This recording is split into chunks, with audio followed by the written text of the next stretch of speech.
Vamos a comenzar con este nuevo encuentro. Ya vamos por el noveno, nos quedan 3 para cerrar el taller.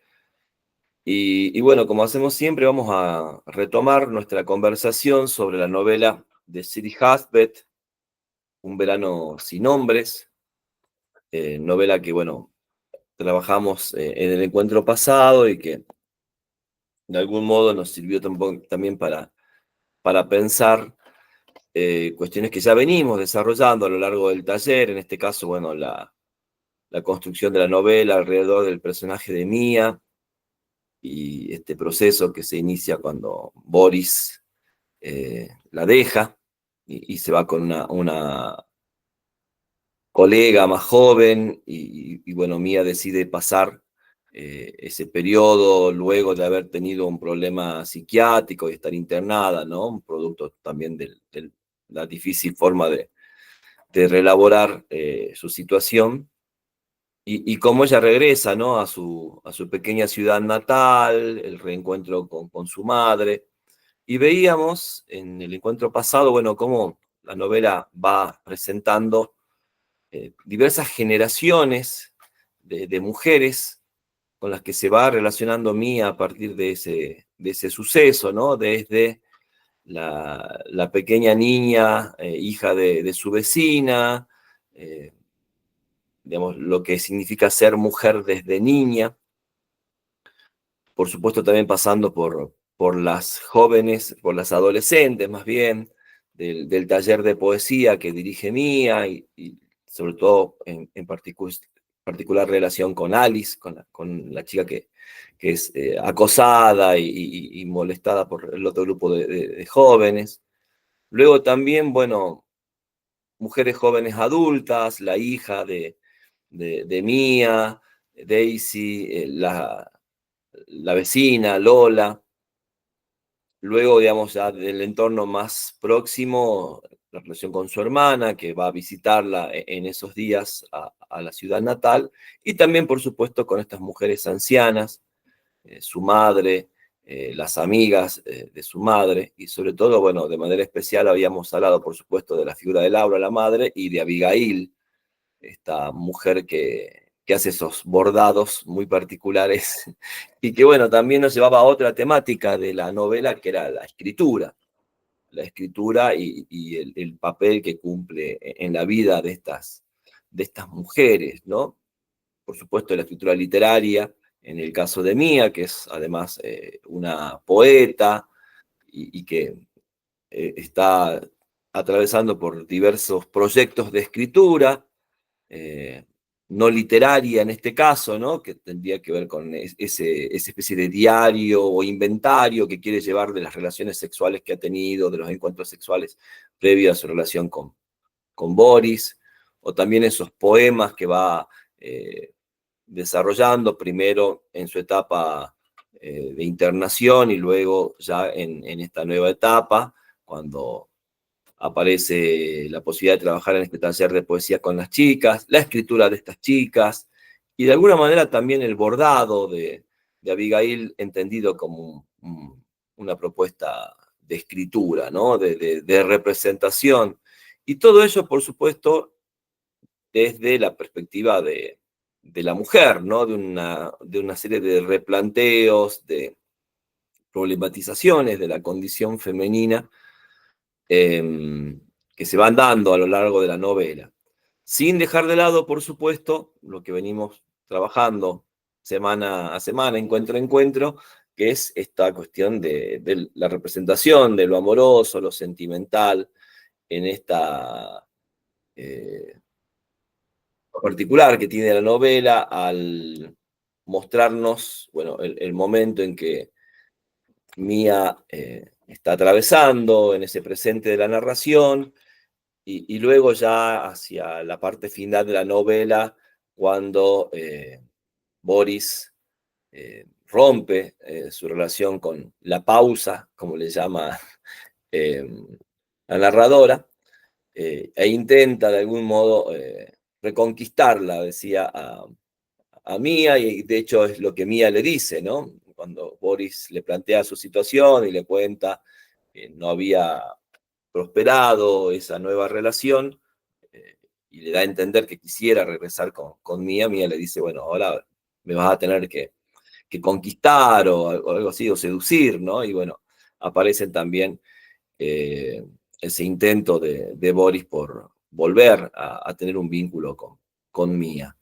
Bueno, es una novela muy particular que tiene todas estas cuestiones que venimos viendo, ¿no? Propias de la novelística contemporánea, esta representación de un tiempo no lineal que va realizando, bueno, diversos saltos temporales, esta voz narrativa que, por supuesto, en este caso sí tiene una unicidad en la novela, pero que va dando lugar, ¿no? A partir del encuentro, de la relación que va teniendo con diversas mujeres, como vengo diciendo, y va, por supuesto, replanteándose, ¿no? Lo que significa ser mujer en las distintas etapas de la vida.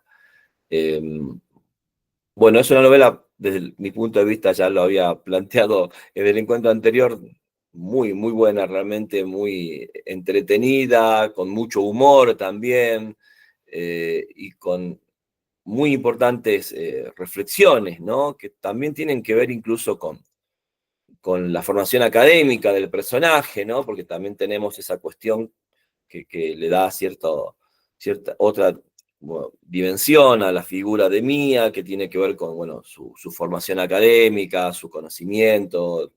Volvemos a la cuestión, ¿no? De las ciencias sociales, del arte, de las humanidades, y cómo, por supuesto, estos campos no han estado ajenos a la discusión y a la representación de lo amoroso y de lo sentimental, y bueno, a partir de ahí también eh, de esa experiencia y de ese conocimiento también aparecen elementos en las reflexiones de Mía. A esto se le suma también, hablábamos en el encuentro anterior, esas escenas de terapia telefónica que va teniendo Mía, y que por supuesto también, ¿no? Vuelven a aportarnos ese otro discurso sobre lo amoroso, lo sentimental, sobre los vínculos, sobre las relaciones afectivas, que, bueno, hacen de esta novela, digamos, un texto muy amplio, muy rico, ¿no? En vertientes, en modos de pensar lo afectivo y lo sentimental, y sin perder, creo yo, en ese sentido también me parece otra cosa a destacar, eh, esta idea central, ¿no? Del vínculo Mía y Boris, que también está representado por todas las etapas que va pasando, desde la etapa, bueno, del conocimiento, el noviazgo, los años de matrimonio, esos últimos años donde sucede el, la infidelidad de Boris primero y luego el abandono, y finalmente, bueno, luego de esa etapa de duelo, la posibilidad de reconstituir el vínculo con Boris. Por lo menos más interesado Boris, por lo menos me va gustando la novela, aunque sabemos que hacia el final hay como una especie de indicio, ¿no? De posibilidad de que Mía, digamos, por lo menos le da una oportunidad más concreta a Boris al respecto de esa, insisto, posibilidad de volver a estar juntos. Bueno, no sé cómo ha sido, algo hemos conversado en el encuentro anterior, no todos habían terminado de leer la novela, entonces también esta última parte que yo acabo de agregar no la habíamos desarrollado, ¿no? Esta idea del intento de Boris de volver con Mía a partir de, de que no ha resultado esa nueva relación con su colega, y bueno, un poco también el rol que cumple Daisy, ¿no? De escribirle a su mamá sobre cómo está su papá, y como ver si afloja un poco a la madre respecto de la situación. Obviamente Mía es muy consciente de lo que ha atravesado, ¿no? De la dolorosa experiencia que ha tenido y que la ha colocado, bueno, incluso en ese estado, ¿no? De inestabilidad y desequilibrio emocional. Y bueno, pero sin embargo, bueno, hay toda una especie de reconsideración de la situación, insisto, a partir de ese contacto, ¿no? Con todas estas mujeres con las que se revincula Mía durante ese verano. en ese verano sin hombres, como dice muy bien el título de la novela, y bueno, a partir de allí tomar una decisión ante la posibilidad de volver a estar con Boris.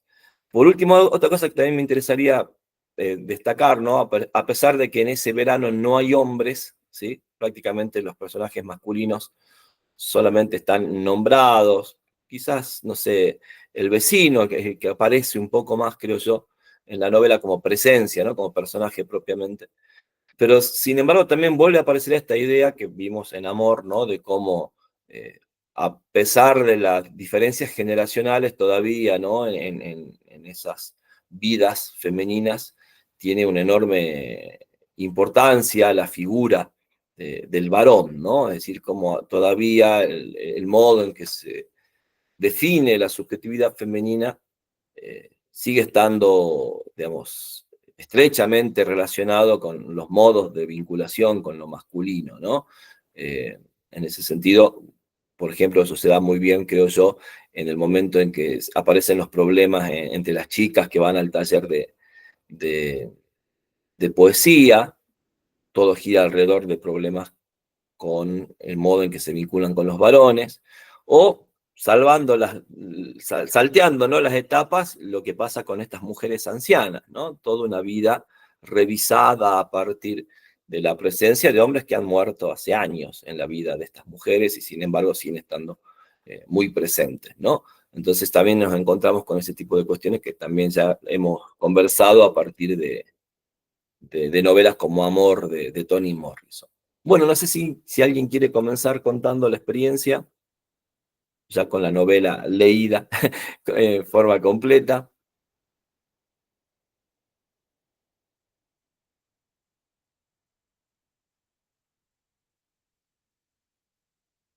A ver si, Teresa, abrí tu micrófono. Estás con el micrófono silenciado. Decía el icono. Bueno, Ahora sí, ahora sí. ahora sí. Bueno, la verdad que es una novela eminentemente femenina. Como bien decía alguno de ustedes, estuve viendo el video, si bien no estuve en el encuentro anterior, presenta la problemática de las mujeres en todas las edades de la vida, porque justamente cuando Mía va a este pueblo a refugiarse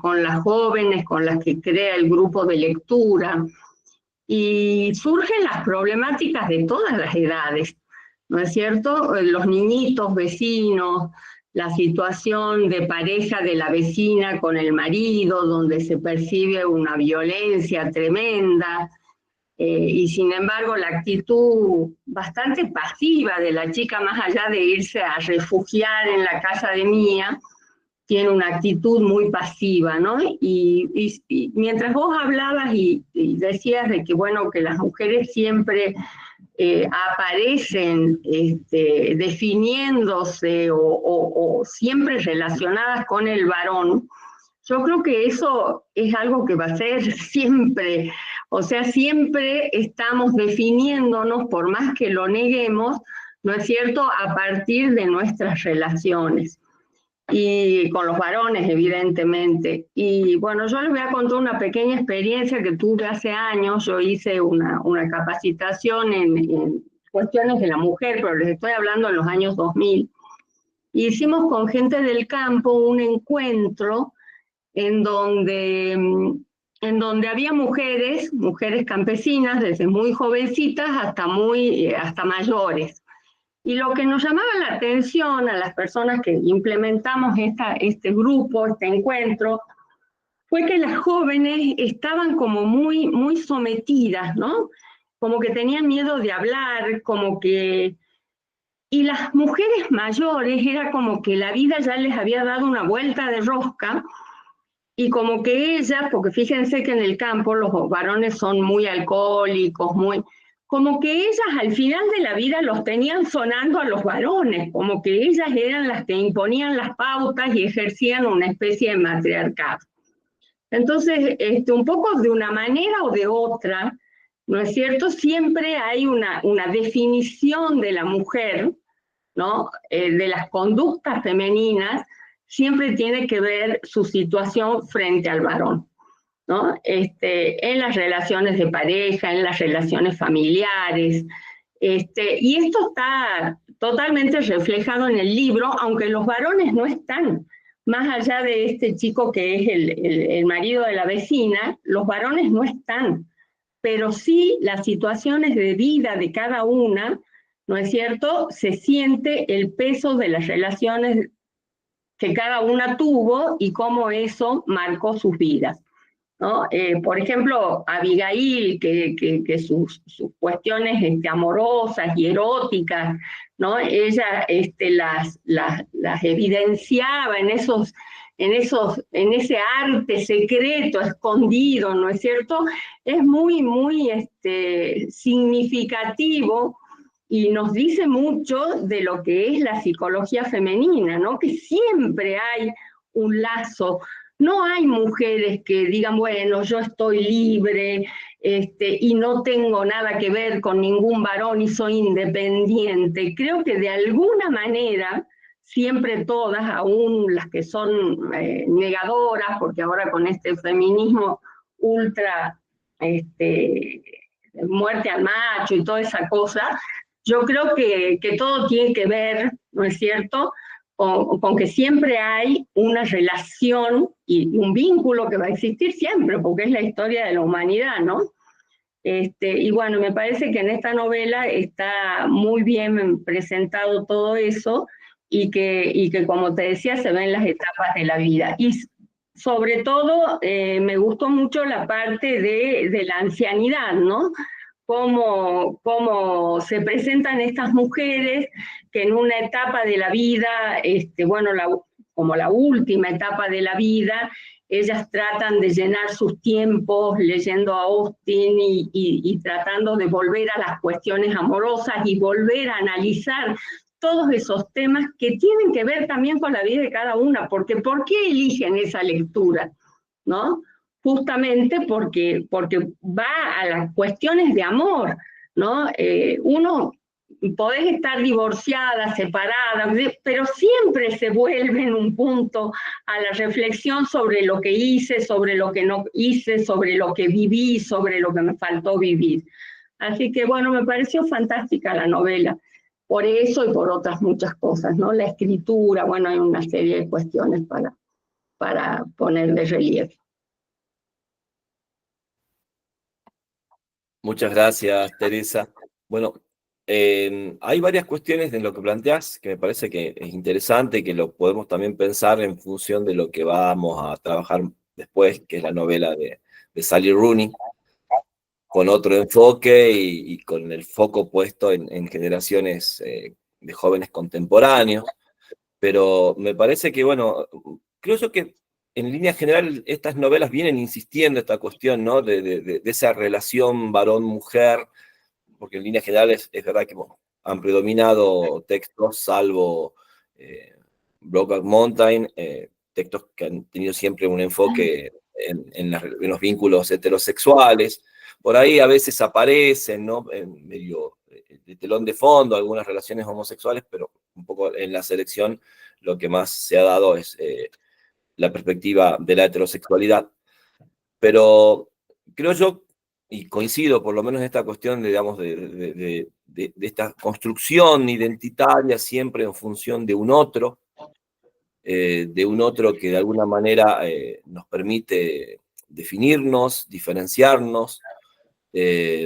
Lo que yo sí creo es que en el caso de la construcción de la identidad femenina, estas novelas están insistiendo de que quizás ese otro ocupa un lugar demasiado fuerte y determinante en el caso, insisto, de la construcción de la identidad femenina y no es equiparable a lo que sucede en el caso de la identidad masculina. No sé si me hago entender. Digamos, no es el modo en que se construye la identidad, sino el espacio, la centralidad, ¿sí? Que el mundo o que la identidad gire en función de, por supuesto, la novela representa situaciones particulares y uno a veces en la lectura lo extiende, lo generaliza y seguramente hay formas de pensar y modular y de acotar este tipo de expresiones, ¿no? Pero creo yo que por lo menos en los personajes que vamos construyendo en estas dos últimas novelas, como les digo, hay esa especie de eje, ¿no? Que ocupa ese otro en la construcción de la identidad de lo femenino. E incluso también creo yo que en estos personajes existe la sospecha, estas mujeres que se construyen como personajes en las novelas, de que no pasa lo mismo, ¿sí? Y en el caso de Mía es muy importante, esta especie de Boris que parece que puede vivir sin ella, ¿sí? O puede prescindir, mientras que en el caso de Mía, insisto, ¿no? Con el agregado de que es una mujer intelectual, con formación, con toda esta especie de bagaje cultural del siglo XXI, respecto de las teorías de género, respecto de las corrientes del pensamiento feminista, incluso con todo ese bagaje, ¿sí? Se siente absolutamente desmoronada, ¿sí? Cuando Boris se ausenta, ¿sí? Cuando Boris la abandona. Entonces, me parece que es como fuerte, ¿no? Esa cuestión, ese planteo que realiza la novela, porque vuelvo a insistir, a diferencia de lo que vos planteabas, Teresa, de estas mujeres, ¿no? Jóvenes, de ese encuentro al que hacés referencia y donde, por supuesto, había todo ese sometimiento, ¿no? Que también creo yo que es algo que trabaja la novela de Sally Rooney. Acá estamos hablando de una mujer, insisto, ¿no? Que tiene otro tipo de digamos, de experiencia de la cultura, distinta incluso también a los personajes de la novela de Toni Morrison. Y sin embargo, sucede algo muy similar, ¿o no? ¿Sí? No sé si me hago entender un poco a lo que quiero apuntar, digamos. Entiendo ese juego y coincido con Teresa respecto de que las identidades se construyen en relación a ese otro, y por supuesto que en el aspecto, digamos, de la identidad de lo masculino o lo femenino, ese otro, por supuesto, en el ámbito heterosexual tiene que ver con esa cuestión. Pero me parece que acá estamos hablando como de grados de importancia y de centralidad de esa referencia al otro. Y que en algunos casos uno pudiera entender, insisto, ¿no? Con el feminismo, con toda una serie de desarrollos culturales y de transformaciones que se han dado en el campo de la cultura en las últimas décadas, de que hay mujeres con otros bagajes, con otras herramientas para pensar, pero que sin embargo, como pasa en el caso de Mía, directamente no hay, digamos, el efecto es ese, ¿no? Sí, Iliana, habías levantado la mano, después pasamos a Gloria. Hola, buen día, ¿cómo están? Buenos días. Bueno, lo que quería decir ya me fui olvidando, pero me quedaron otras ideas. Con respecto a lo que mostramos esto de ver las debilidades de estas mujeres que aparecen, es porque solo está la voz de la mujer, ¿no? No sabemos la voz de los hombres, cuáles son las debilidades. Pensando en la novela de La primera mano que sostuvo la mía, donde sí se ve la debilidad de un hombre a partir de no saber la identidad de su madre, ¿no? Entonces, es muy, o sea, en este sentido solo hay voces de mujeres. Incluso hay un momento donde la hija de Mía se encuentra con el padre y lo ve desaliñado, como abandonado, como que hacía muchos días que no se bañaba.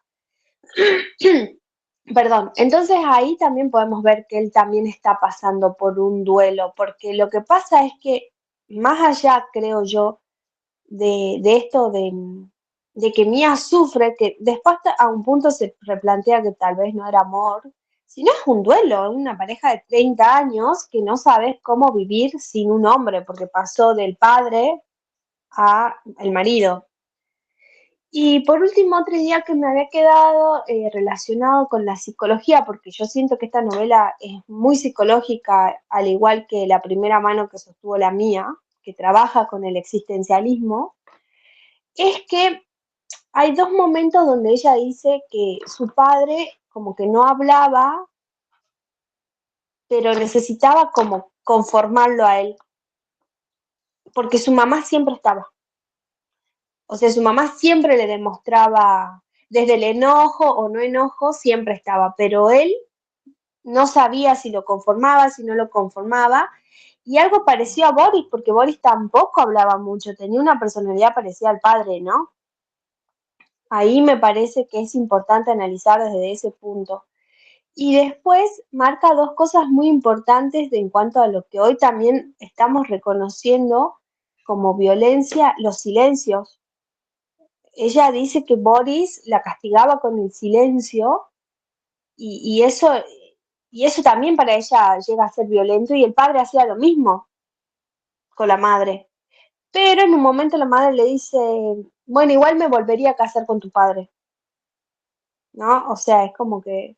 Después hay otro personaje que, volviendo a esta idea de que las mujeres como que no pueden vivir sin un hombre, hay una de las señoras, que no me acuerdo cuál es el nombre, que se casó como 4 veces más, que enviudó y se volvió a casar y volvió, como que no podía estar sola la señora.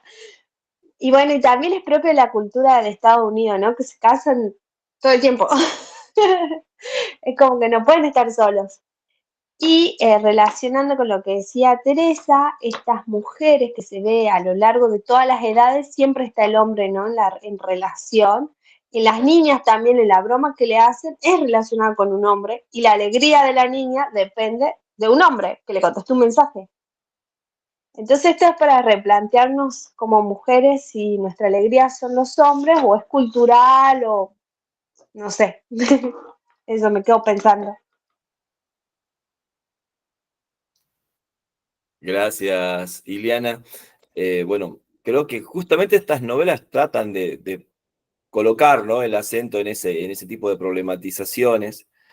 Me gustaba lo que señalaste respecto del silencio masculino, que también es una constante en varias de las novelas que venimos leyendo. Acá aparece con mucha fuerza ese padre que no sabes qué piensa, qué opina, y no sabes nunca si estás, en el caso de Mía, digamos, a la altura de sus expectativas o estás de alguna forma consiguiendo satisfacer, ¿no?, lo que ese padre espera, y lo mismo si esa situación se traslada a la pareja. Sí, Liana. Perdón. Sí, sí, Lo que sí. quería relacionar con eso es que el otro día había visto como un documental donde hablaba desde la psicología la importancia que es el hombre en la crianza de los hijos, porque el papá es el que te va marcando si está bien o si está mal en la mujer, ¿no? Como que según cómo te trata el papá, vos vas creando el autoestima también, ¿no? Si papá te dice que sos inteligente, si te acompaña, si sos buena, es como que te va generando más seguridades. Eso dice la psicología, desde el psicoanálisis. Y eso que el psicoanálisis siempre va para la mamá, pero como que la mamá siempre está, pero el papá en la mujer es necesario que te marque los límites, el orden, y que está bien y que está mal, ¿no? Por eso ahí yo cuando lo vi lo relacioné con la novela porque ella lo dice en varios momentos, incluso se busca una pareja que es muy parecida al carácter de su papá y encima el padre también tuvo un amante pero no se fue, o sea la madre sabía pero no se fue porque eran otras épocas, ¿no? Bueno, eso. Sí, tal cual con lo que vos estás diciendo. Vuelvo si tiene el bagaje cultural que tiene Mía para hacer sus análisis, ¿no? O sea, Mía conoce el psicoanálisis, nombra psicoanalistas, o sea, están las lecturas, ¿no?, de ese sujeto femenino que, insisto, tiene herramientas para analizar, para reflexionar, pero cuando le toca la vivencia, la experiencia, es como que se le queman los papeles, como podemos decir, ¿no?, en modo metafórico, es decir, no basta todo ese bagaje intelectual o reflexivo, todavía culturalmente tiene ese peso. A eso me refería fundamentalmente, ¿no?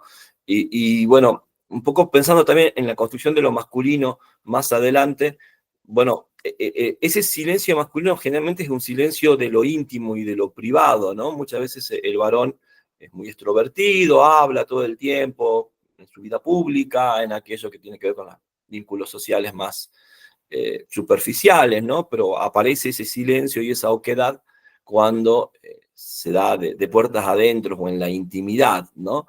Entonces, esta dificultad que tiene casi angustiosa en el caso de Mía, de qué piensan los varones, qué pasa por la cabeza, qué están sintiendo, por qué no lo pueden comunicar o manifestar. Creo yo que también ese es un tema que aborda Sally Rooney en su novela. Gloria, ¿habías levantado la mano? Sí, no, quería agregar algo. Coincido con todo lo que han aportado acá las compañeras, pero quería agregar algo en relación a una palabra que usaste, que dijiste, ella se desmoronó, pero ella no queda desmoronada. Ella le pasa el dolor, la decepción, la pérdida de un proyecto de vida, que yo creo que lo que pasa con las mujeres, o lo que pasaba, es que la identidad no era tanto en relación al varón en este caso, sino al proyecto de vida, de familia, de compañía que teníamos las mujeres y sosteníamos ese proyecto durante milenios, ¿no es cierto? Generaciones y generaciones. Ella no estaba tan locamente enamorada del marido, ni lo deseaba tanto, ya la costumbre y bueno, todas estas cosas habían entrado en su vida, le había pasado a él y le había pasado a ella también, pero sostenían una estructura familiar, que eso evidentemente en la cultura norteamericana es muy determinante, es muy fuerte, ¿no? La mujer que está sola está bastante menos valorada, daría la impresión, en general en toda la literatura que estamos viendo. Ahora, ella se desmorona, sí, va al psiquiátrico, le pasa todo eso, pero emerge, y emerge, por eso me parece una novela muy optimista, yendo a ver qué fue de estas mujeres que sobrevivieron, que triunfaron, que hicieron una vida, que están cerca de los 100 años, qué pasa con la juventud, qué les puede aportar ella misma. Ella se pone en un rol activo, amoroso, en relación a la vecina, en relación a estas chicas que también están tan perdidas como puede estarlo cualquiera en este mundo. Y justamente ella ya empieza a programar una vida sin ese señor. Empieza a organizarse de alguna manera, afectivamente, económicamente, laboralmente. ¿Por qué? Porque ella tiene recursos, justamente porque ella tiene recursos intelectuales, profesionales, emocionales y demás, ella ya empieza a emerger y cuando está prácticamente bien, el que realmente se desmorona y quiere borrar con el codo lo que escribió con la mano es el hombre. Y son los casos más comunes. Realmente yo en la profesión lo he visto en su mayoría, ¿no? Después de que tienen la aventura, etcétera, etcétera, se dan cuenta que la cosa no era como se les había ocurrido, ¿no?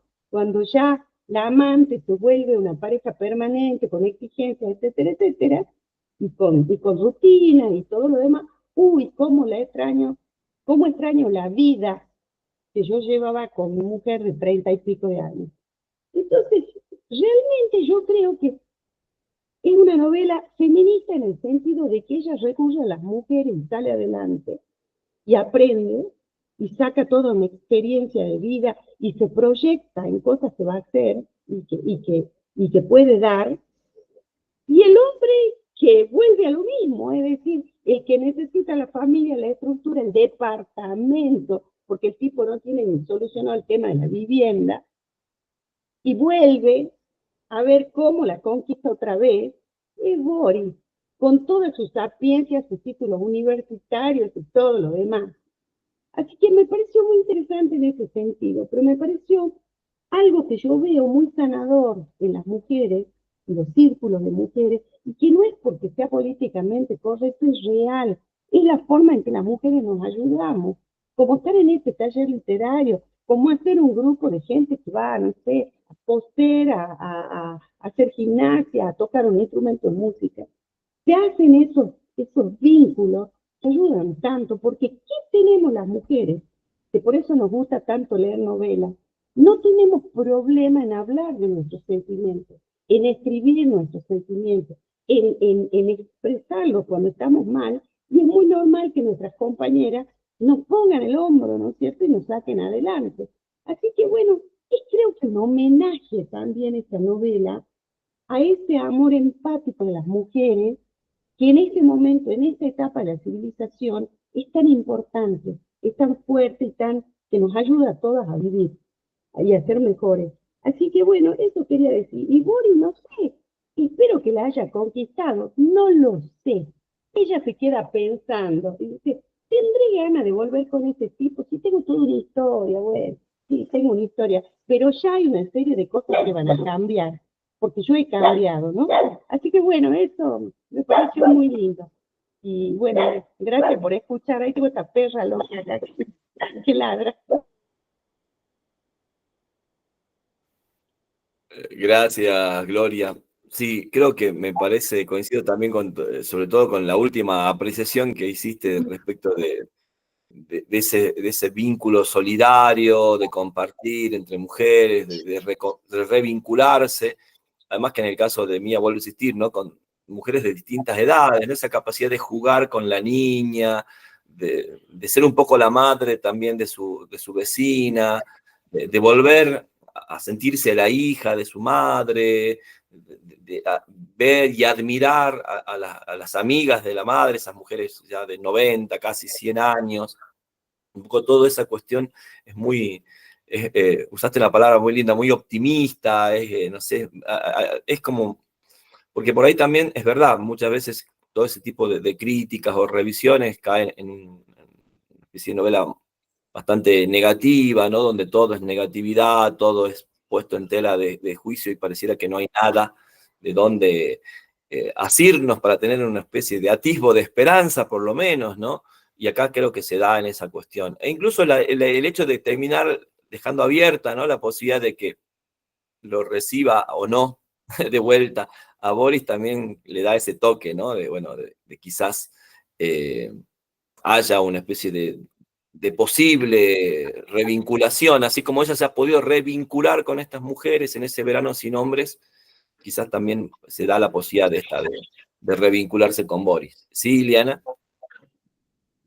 Yo quería agregar algo que me parece interesante de esta novela, es la importancia que tiene la terapia que le da, o sea, me parece muy actual en el sentido de que la terapia es importante, de que hablar es importante y que no juzga en ningún momento a las mujeres con las que ella se rodea y tampoco es juzgada, ¿no? Eso me parece súper importante desde, veamos, el feminismo ahora para mí está más relacionado a lo que plantea esta autora con lo que se ve en los medios, porque no juzga, es, bueno, eso es lo que a vos te tocó, eso es lo que vos viviste y qué aprendiste, ¿no?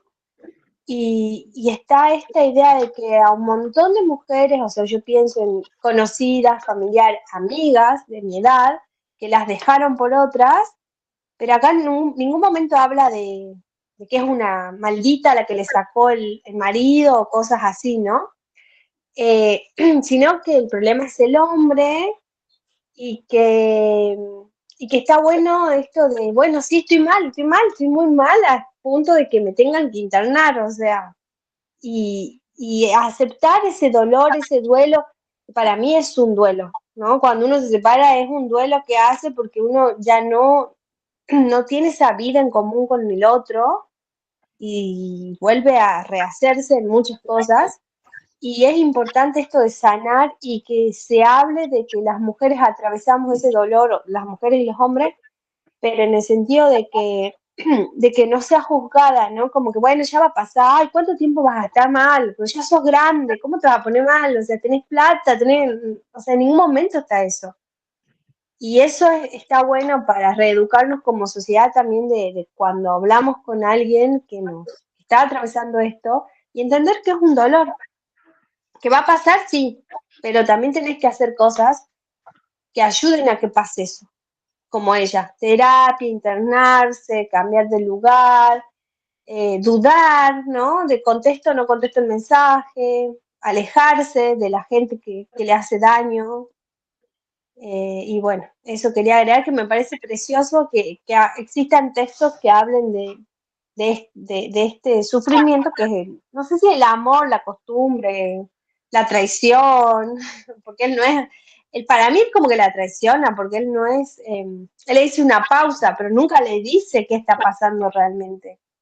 La mentira más que nada, y esto que lo hablaba con mi mejor amiga de psicoanalista, y justo le pasó algo a ella, parecía es como que te afecta tanto, me explicaba ella, porque es algo que vos no lo esperás. Ella en ningún momento se dio cuenta, no tuvo pruebas o algo que haga que él esté en otra, o que no estén juntos en el mismo. Entonces esto a ella la descolocó mentalmente porque no lo esperaba. Y lo dice desde el principio, ¿no? Muchas gracias, Iliana. Bueno, yo también en el encuentro pasado había insistido en que esta novela tenía también como algo valioso a destacar, y lo plantea también Iliana, lo plantean Iliana y Gloria, esta cuestión de la importancia de la comunicación, de la importancia de la escritura. Acá hay varios niveles de escritura alrededor de la novela, la escritura del texto que estamos leyendo, la escritura de esos poemas escritos durante la internación, la escritura de ese cuaderno de recuerdos sexuales, eróticos, ¿sí? Insisto, el bordado de Abigail, donde también aparece, ¿no? Todo aquello que reprime mucho más en la sociedad en la que le tocó vivir. Además, me parece una maravillosa metáfora la del bordado, ¿no? Porque es un poco esa especie a través de una actividad como estereotipada, ¿no? De la vida doméstica de la mujer, o de lo que se entiende por la vida doméstica de la mujer en este periodo, y que ella haya encontrado en el bordado esa forma de analizar sus deseos eróticos, su rabia, su bronca. Me parece como metáfora de la escritura muy sanador, como decían también Gloria e Iliana. También están los mails de Don Nadie.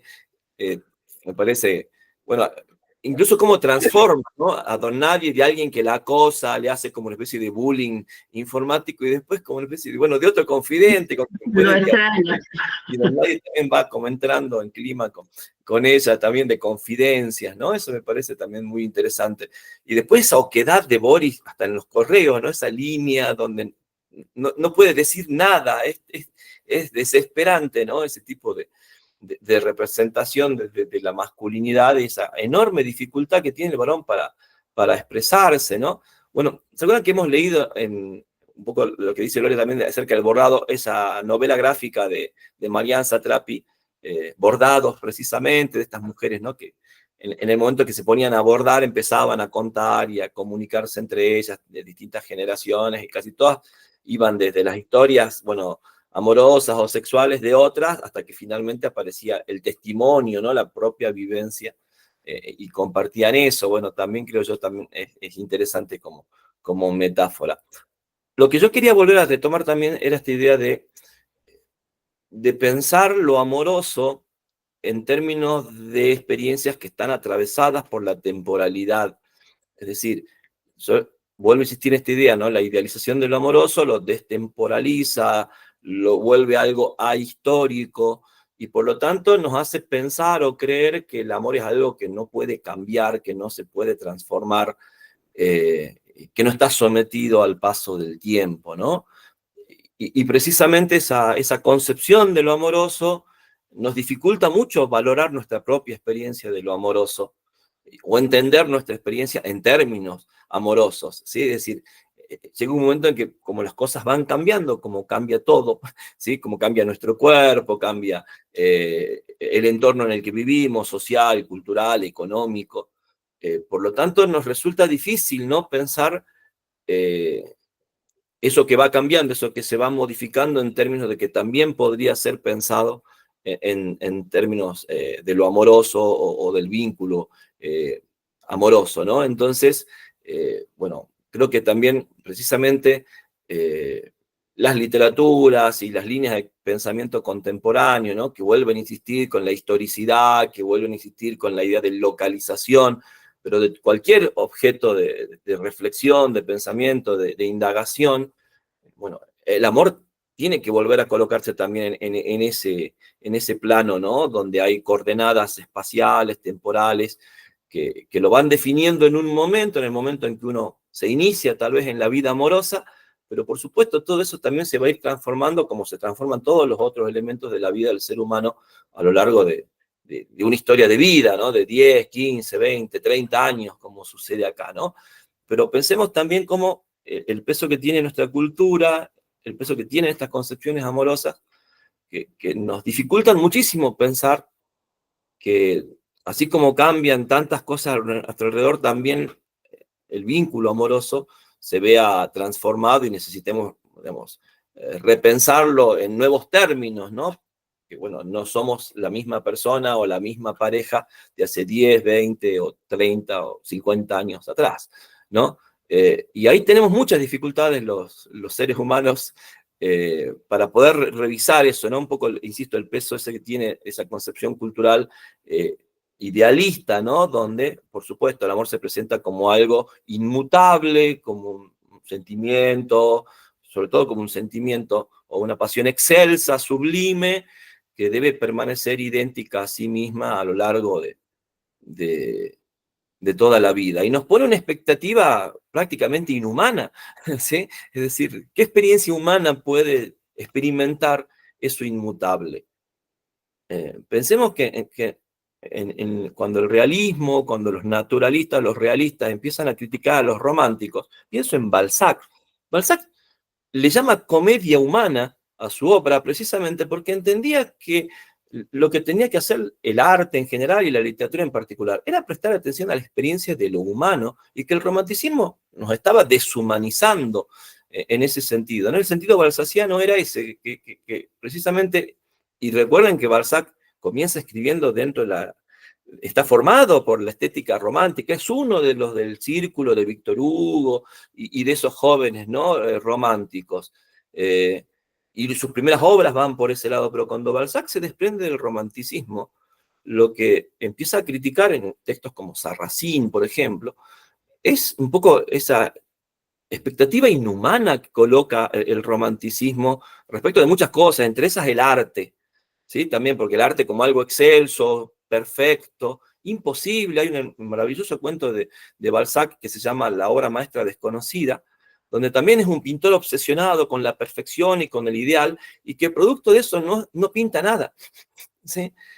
Está totalmente, bueno, y la idea del cuento es mostrar un poco esa especie de ideal que es inhumano, es decir, es inaccesible para lo que es la experiencia humana. Y entre eso también aparece, por supuesto, lo amoroso, ¿no? Insisto, ya estaba presente ese tipo de reflexiones en la literatura del siglo XIX, y bueno, un poco la pervivencia, ¿no? del discurso romántico por ahí nos dificulta, vuelvo a insistir, ¿no? Pensar qué puedo esperar de lo amoroso, qué puedo esperar de una relación, qué puedo esperar de la persona que me interesa amorosamente, si ese vínculo se sostiene a lo largo de los años. Y vemos fundamentalmente cómo este tipo de ideas siguen estando complicándonos la vida amorosa a los seres humanos, incluso en esta novela de jóvenes del siglo XXI que presenta Sally Rooney, ¿o no? ¿Sí? Porque también aparece, ¿no? Esa enorme dificultad para pensar, bueno, aunque me parece que muy astutamente Rooney pone otras coordenadas también en juego y que tienen mucho que ver de nuevo con esta localización, estamos en esa Europa del siglo XXI. Pero vuelvo a insistir, ¿no? Me parece que es fundamental esa idea de pensar a partir de estas lecturas. Bueno, Liliana suele pensarlo en términos de educación también emocional o sentimental, como hablaba Balzac, a partir de lo literario, a partir de la experiencia de la lectura literaria. A los más jóvenes, ¿sí? Adolescentes de las aulas del secundario, por ejemplo, también de las aulas de la universidad. Insisto, como para tener herramientas para repensar estas cuestiones, ¿no? Que tienen tanto peso en nuestra vida y que incluso, vuelvo a insistir, ¿no? En sujetos como Mía, con todo ese bagaje cultural, sus lecturas, sus conocimientos, cuando se da la experiencia en sí, estamos como inermes, ¿no? Como desarmados ante esa situación. bueno, ¿qué es lo que provoca eso? Creo que es lo que intenta explorar la novela. Teresa, ¿querías decir algo?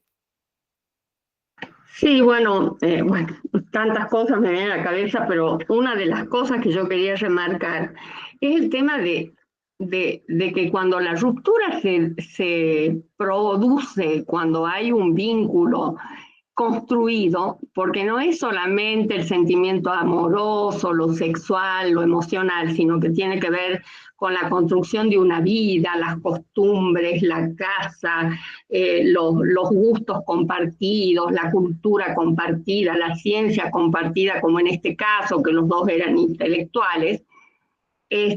Cuando se rompe el vínculo por un amor, porque este señor, si no se le cruzaba esta persona, hubiese seguido eternamente ahí. Entonces, ¿qué quiere decir? ¿Que ahí no había amor? ¿Qué es lo que hay con la otra persona? ¿Y por qué él vuelve? Él vuelve porque realmente siente amor hacia Mía, o vuelve porque extraña esa estructura que ambos construyeron. Porque también hay toda una construcción de vida, ¿no? En la que puso amor, sentimientos, no sé, esfuerzo, ¿no? Para construir un mundo. Y es que él quiere volver a ese mundo y también por una cuestión práctica, ¿no? Los hombres son muy poco aptos para gestionarse la propia vida en la cotidianeidad, ¿no? Hablemos de cocinar, lavar la ropa, todas esas cuestiones que parece tonto, pero también inciden a la hora de tomar una decisión, ¿no? Entonces, como vos decís, esta cuestión del amor es tan complejo, ¿no? Porque hasta dónde en un matrimonio, dos que se casan enamoradísimos, hasta dónde llega ese amor enamorado, la pareja, donde hay una respuesta sexual amorosa en todos los campos, ¿no es cierto? Todo encaja perfectamente y después hay una construcción que desborda eso, que va más allá de eso, ¿no? Y que creo que en el caso de Boris un poco él vuelve, es por amor, es porque perdió todo ese mundo, ¿no? Es algo que, bueno, como que queda flotando en el aire, ¿no? Y vale para todas las relaciones, porque fíjense que cuando la ruptura se da entre jóvenes, el joven puede reconstruir su vida afuera, hace otra familia, otra cosa, pero cuando se da así en casos de matrimonios adultos, donde un hombre mayor se va con una novia, generalmente vuelve a esa construcción de vida que a lo mejor pasó 30 años en construir con otra persona, a la que también extraña, ¿no? Porque ya pasa a ser su par, ¿no es cierto? Así que, bueno, me parece que estas cuestiones amorosas son complejísimas y que da para que hablemos eternamente. Ariel, podés hacer muchos más talleres y seguir. Todo se repite, todo vuelve. Totalmente, todo eso, bueno. Sí, Ileana. Sí, yo quería, o sea, yo a mí me dejó pensando esta novela, que es algo que siempre uno charla con las amigas, y sobre todo nosotras, las de 30 y pico, que estamos ahí entre que algunas ya están de novia o se casaron o tienen hijos y se separaron, nos estamos en una etapa así, medio rara. Es esto que siempre hablamos, de que yo lo que pensaba cuando leí esta novela es que el amor no, y la pareja no existe un ideal. Uno va construyendo a lo largo del tiempo. Nada es tan bueno ni nada es tan malo. Eh, Creo que siempre, y también siempre se pone el foco en que el hombre es el malo, sino que somos personas distintas todas. Entonces hay que tener un poco de compasión con ese otro también, ¿no? Que siente de otra forma, que está criado de otra forma. Y, y también me llevó, o sea, me parece que Mía es como que es esa voz de la sabiduría, porque cuando la hija le dice que necesita un espacio del novio, ella dice, es un divino, es como, dices, la hija dice que es muy posesivo, y Mía le dice que como que no sea tan cruel con las palabras, que tenga cuidado cómo le plantea esto, Entonces yo pensé ahí como que ella quiso decir, bueno, al final nada nos conforma, a mí el padre nunca me prestaba atención y este chico que está siempre detrás de ella tampoco, entonces como que te da a pensar, viste, cosas cotidianas de conversaciones de mujeres. Y bueno, en ningún momento le dice a hija, ay, hija, qué molesta que sos, ¿cómo? No, o sea, le dice, bueno, fíjate cómo se lo decís, que él es un divino, y eso me parece súper, súper linda la lectura que te deja, por ejemplo, el otro día escuchaba la nota que le hicieron a Mariana Enríquez, la autora de los cuentos de terror, que decía que después ¿cuál es la diferencia entre una película y una obra literaria del mismo texto? Es que ella usa la palabra resaca. La resaca que te deja después de leer la obra es que seguís pensando, ¿no?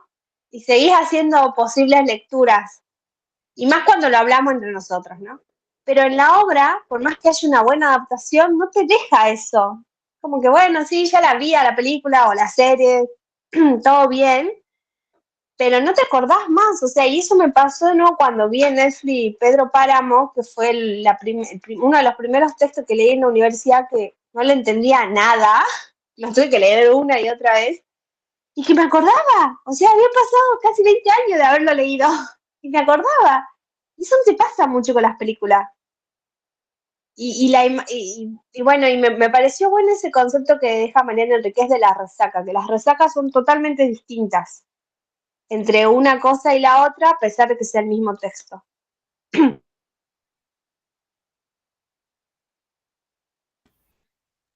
Gracias, Ileana. Creo, bueno, siempre uno aboga y se vuelve casi un fundamentalista de la lectura literaria, en mi caso por lo menos, porque, bueno, el vínculo que uno tiene con la lectura del texto, la participación que tiene en la producción de imágenes, bueno, es mucho mayor que simplemente colocarse en el rol de espectador, ¿no?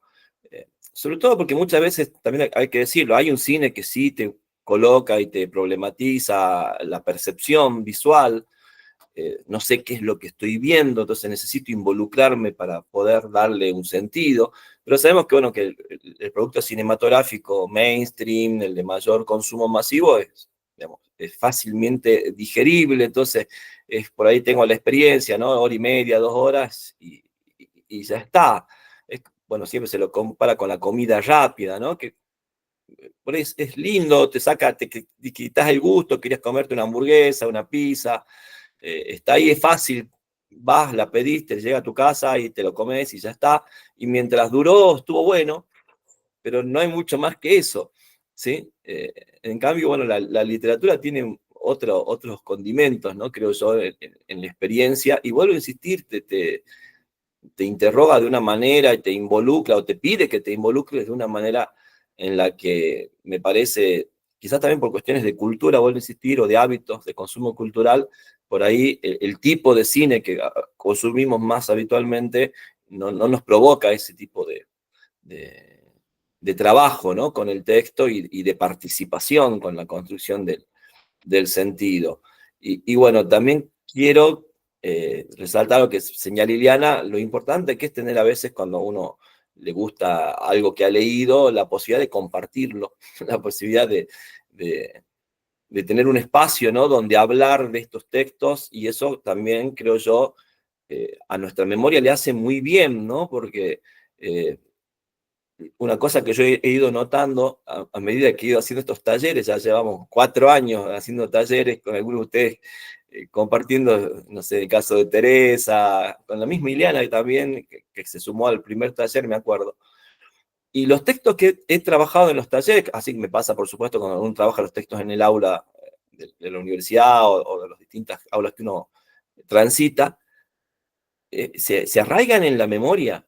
O sea, yo a veces tengo una memoria detalladísima de algunos textos que no he vuelto a leer, digamos, no he vuelto a leerlos detenidamente o continuamente, y precisamente a veces veo que tiene más fuerza, más que la relectura, el haber tenido la posibilidad de tener estos espacios, ¿no? De conversación, de diálogo, e incluso, bueno, por supuesto, cuando es plural, cuando no es solamente la voz del profesor que está dando clases, como en este caso, uno se alimenta también de lo que van diciendo los otros, ¿sí? A veces ese es el problema de las aulas, a veces te tocan grupos participativos y ese feedback se da, y es buenísimo, y a veces son grupos que están ahí silenciosos, esperando la voz de la autoridad, simplemente. Entonces, este espacio en particular, yo como lector lo he valorado muchísimo, me ha servido muchísimo a mí, para poder fijar, ¿no? Los textos, para poder tener esa especie de referencia como fresca, como lector. La verdad que me ha hecho así como una terapia de lectora muy buena para mí, porque insisto, yo me doy cuenta, ¿no? Cuando estoy dando clase, cómo se me viene a la memoria un montón de cosas y detalles de textos, y antes me costaba mucho, o sea, necesitaba mucha más concentración, hacer memoria, volver, revisar, y ahora como inmediatamente me aparecen las voces de ustedes, las referencias, las charlas, el tal taller hablamos de esto, e inmediatamente tengo como esa cuestión, ¿no?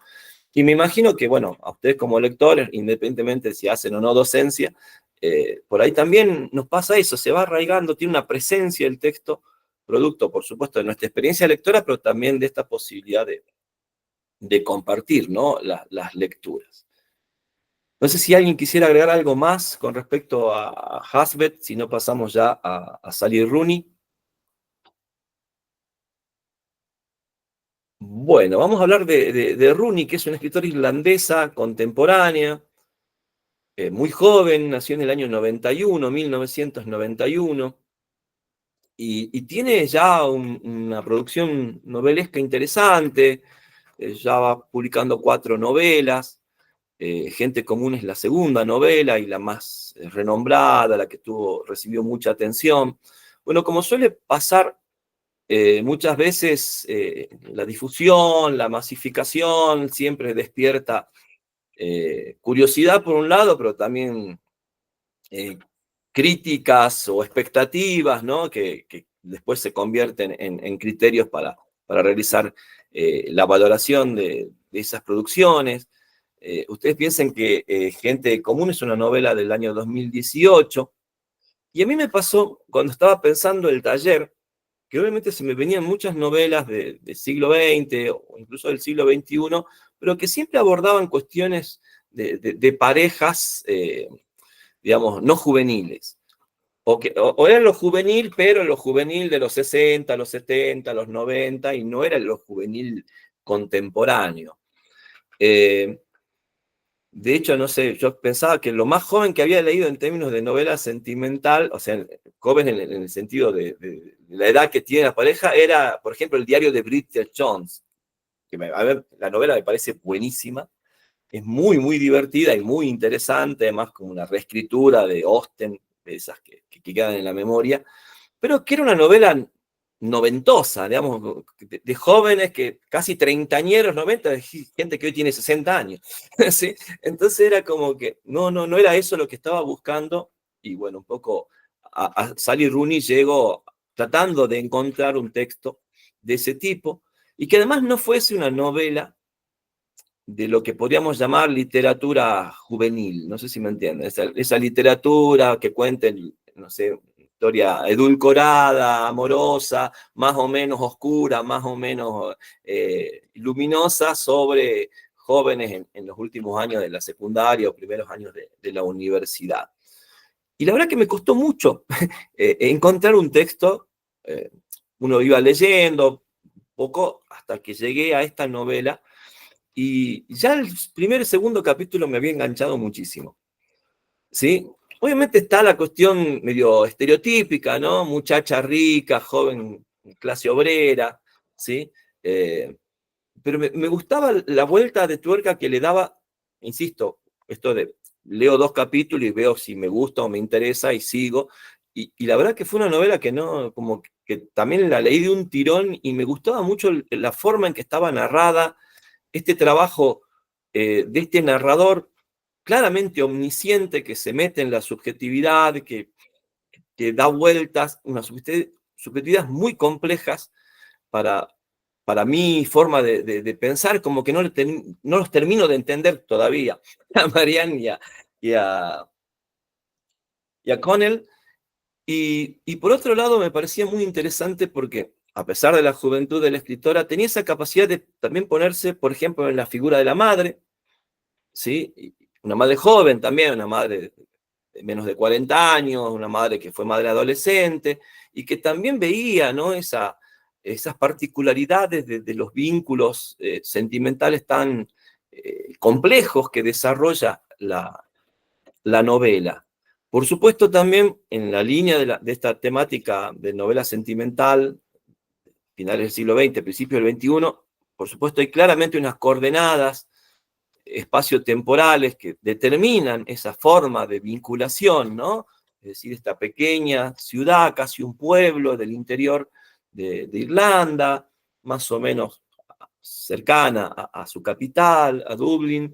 Luego tenemos, por supuesto, bien marcado esta segunda década del siglo XXI, ¿no? Con el rol de las redes sociales, las tecnologías de la comunicación, estas enormes dificultades que tienen los jóvenes para vincularse entre ellos, a partir de ciertas expectativas de notoriedad social y aquello, bueno, que te coloca en ese lugar de notoriedad, a veces para bien, como es el caso de Connell, ¿no? Con su, digamos, atractivo físico, con su capacidad como jugador de fútbol, ¿sí? Que por supuesto desarrolla medio, digamos, de forma muy oculta, ¿no? Su gusto por la lectura es algo que no puede compartir porque eso no te coloca en ese lugar de notoriedad, o si te coloca en ese lugar de notoriedad es un lugar negativo de notoriedad, sos el raro, como le pasa en el secundario a Marianne, ¿no? Entonces me parecía muy interesante ese tipo de tratamiento de la novela, y me ponía en un lugar como lector, ¿no? Obviamente que pertenece a otra generación, como de ajenidad, de extrañeza respecto de, por ejemplo, lo que sería la generación de mis hijos o de algunos alumnos que uno tiene hoy en la universidad o en el nivel terciario. Que como que no les encuentro la vuelta, ¿no? Como que no termino de entender muy bien. Y por supuesto, me imagino que eso le habrá pasado también a la generación de mis padres conmigo, ¿o no? O con la forma en que nos empezábamos a manejar los jóvenes allá por las décadas del 80 y 90, en mi caso, ¿no? Entonces, me parece muy interesante lo que plantea Rooney en la novela. Por supuesto, también es un tipo de escritura que está muy atravesada por, digamos, la cultura cinematográfica, la cultura de la música pop y rock. Bueno, Iliana hablaba hace un rato de Mariana Enríquez, y Enríquez también tiene una estética, ¿no? Que está muy pegada a determinados productos culturales de gran masividad hacia finales del siglo XX y en las primeras décadas del siglo XXI. Pero me parece que es interesante cuando se da este tipo de escritores que tienen esa cultura muy arraigada y tienen, por supuesto, muchos elementos de esa cultura en su escritura, pero que aún así quieren construir un texto novelesco, literario, claramente. Hay una intención de trabajar con ese material y transformarlo en literatura. Cosa que a mí, en lo personal, me parece como difícil, ¿no? Porque quizás sería más fácil de pensar a una Sally Rooney como guionista de televisión, por ejemplo, ¿no? Un guión para una serie, por ejemplo. Una serie, no sé, tipo Sex Education, en Netflix, ¿sí? Que de hecho, cuando leí la novela, mi primera referencia fue esa serie, no sé si la han visto, es una serie inglesa, que también transcurre en una pequeña ciudad, ¿sí? Del interior de Inglaterra, a varias horas en tren de Londres, pero que, bueno, se desarrolla en la vida de un grupo de jóvenes que van a un colegio secundario y, bueno, un poco la vida en esos últimos años de secundario y también del inicio de la vida universitaria.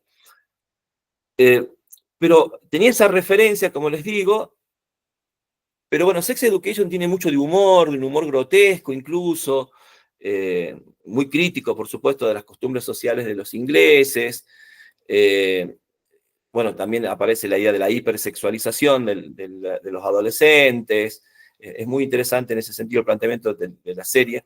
Pero acá me parecía que era una cosa muy interesante porque, por supuesto, si bien estaba la cuestión sexual y estaba toda esta cuestión de la vida, de los códigos, de las prácticas, ¿no? de esos jóvenes en ese periodo. Fíjense que la novela abarca, ¿no?, el último año de secundaria y los primeros años, los 3, 4 primeros años de universidad, desde el pasaje, ¿no?, a la vida universitaria hasta el momento que más o menos ya están como asentados, ¿no?, en esa vida, ya han conseguido ciertos logros académicos que los van como encaminando a un mundo del trabajo muy incierto.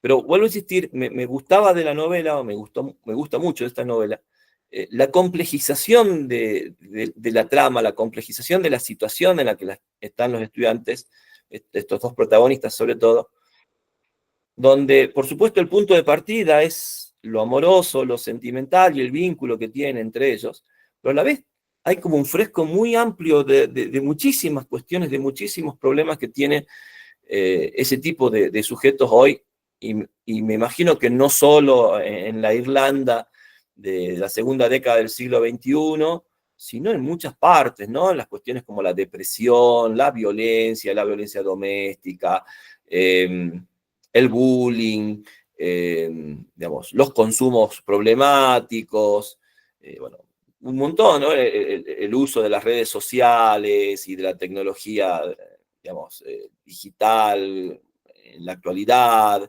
el problema del mundo del trabajo, la relación con el dinero. O sea, me parece una novela muy, pero muy compleja, que toma como disparador, por supuesto, la relación entre estos dos jóvenes, que a su vez, en medio de esa relación, tienen diversas relaciones muy diferentes, ¿no? Cada uno por su lado, con otras chicas o con otros chicos, y que a pesar de que la situación, bueno, o que la novela pareciera en algún momento que van a por fin congeniar, por fin parece que se está por armar la pareja, y siempre hay algo que los termina separando o desuniendo, aunque nunca del todo, ¿no? Es ese juego, ¿no?, de que está por pasar algo y no pasa, y justamente en ese momento todo vuelve a complejizarse más, y bueno, cómo se van distanciando y luego se vuelven a juntar por distintos eventos o situaciones. Me parece muy interesante a destacar ese manejo, ¿no? Del texto. No sé si han leído toda la novela, pues yo no quiero llegar al final, pero bueno, también juega con las expectativas del lector. O sea, bueno, ahora sí, ahora parece que ya está más grande, ya han pasado por esto, han pasado por lo otro. Y sin embargo, por supuesto, aparece esta cuestión, ¿no? Vuelve a aparecer lo que planteaba Iliana en la construcción de la figura de Connell, ¿sí? Ese varón silente, ese varón al que le cuesta horrores, ¿sí?, hablar de sus sentimientos, de sus emociones, que entiende que solamente hay momentos para, digamos, poder sacar a relucir a cuentagotas eso.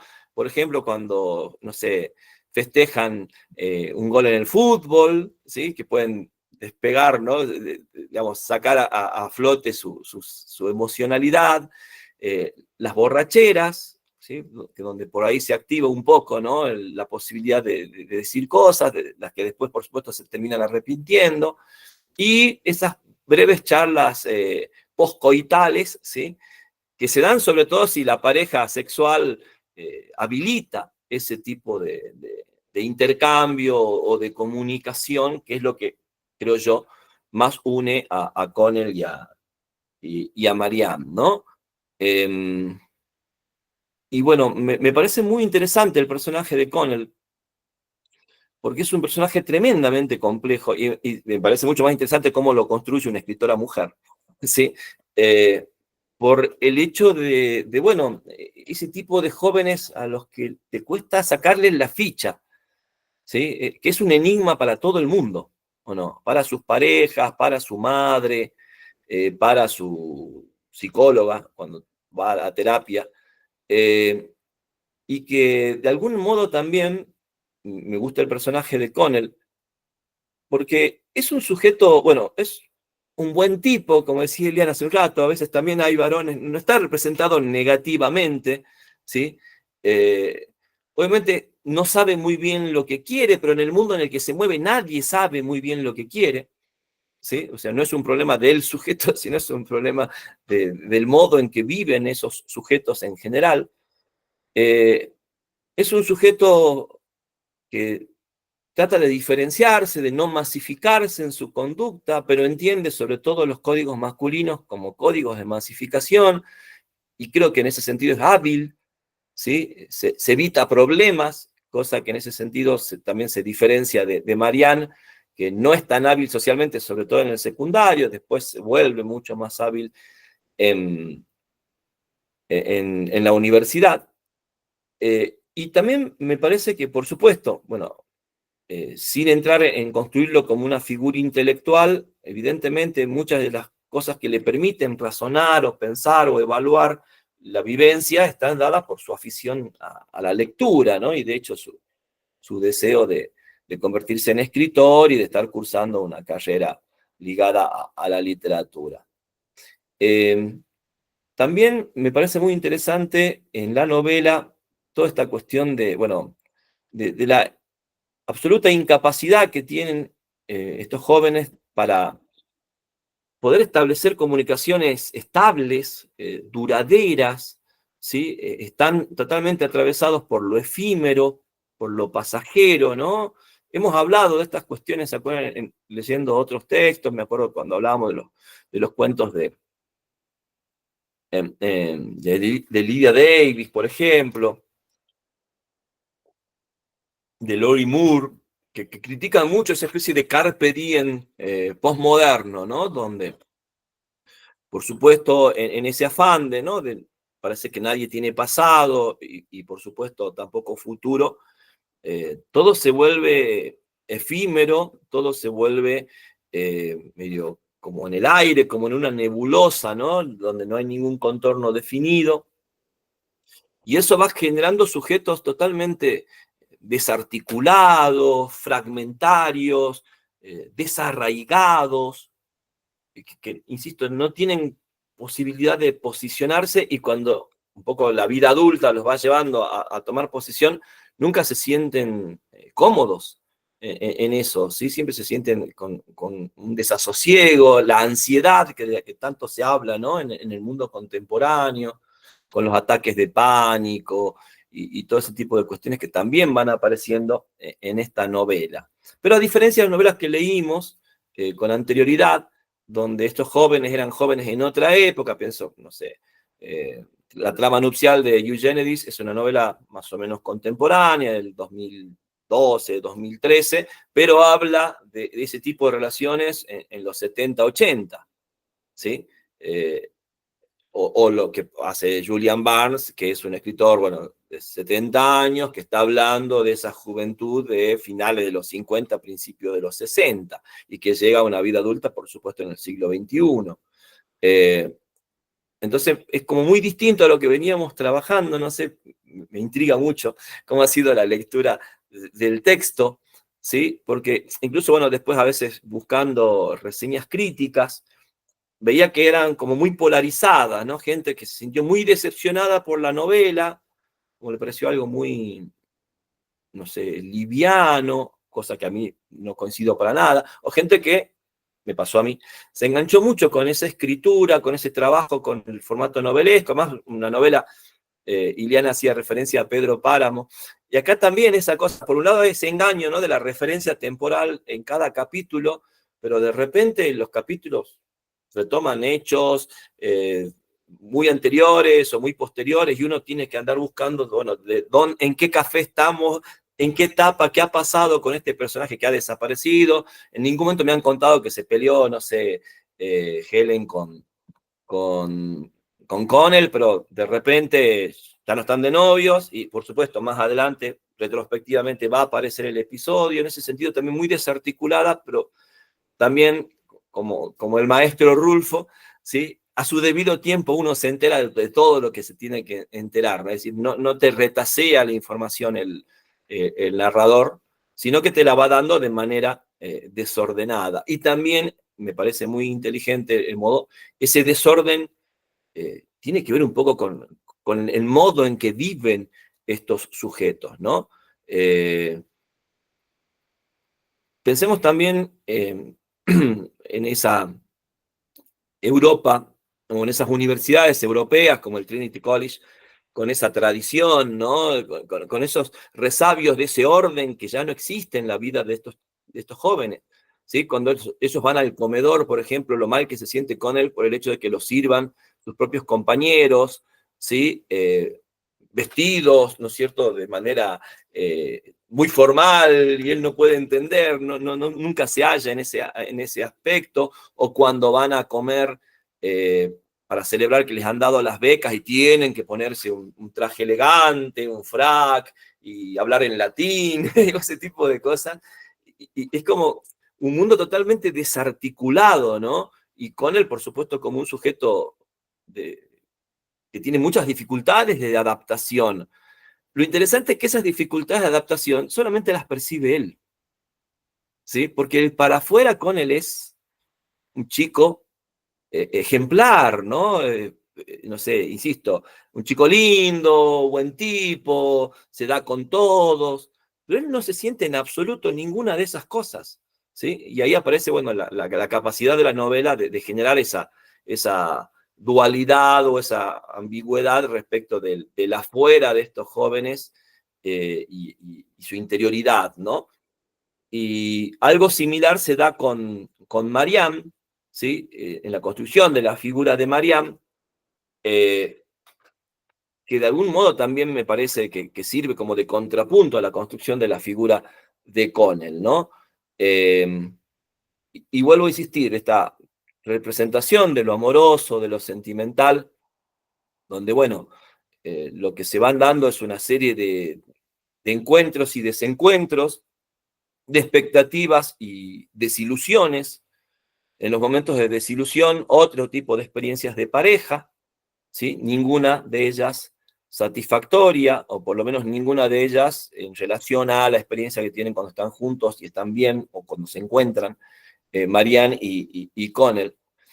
Y por supuesto, bueno, todo el peso que tiene ese entorno, esa sociedad, la cuestión del dinero, que en un primer momento es algo de lo que no se habla, ¿sí? Pero que después empieza a tener un rol preponderante, ¿no? en la historia de esta pareja.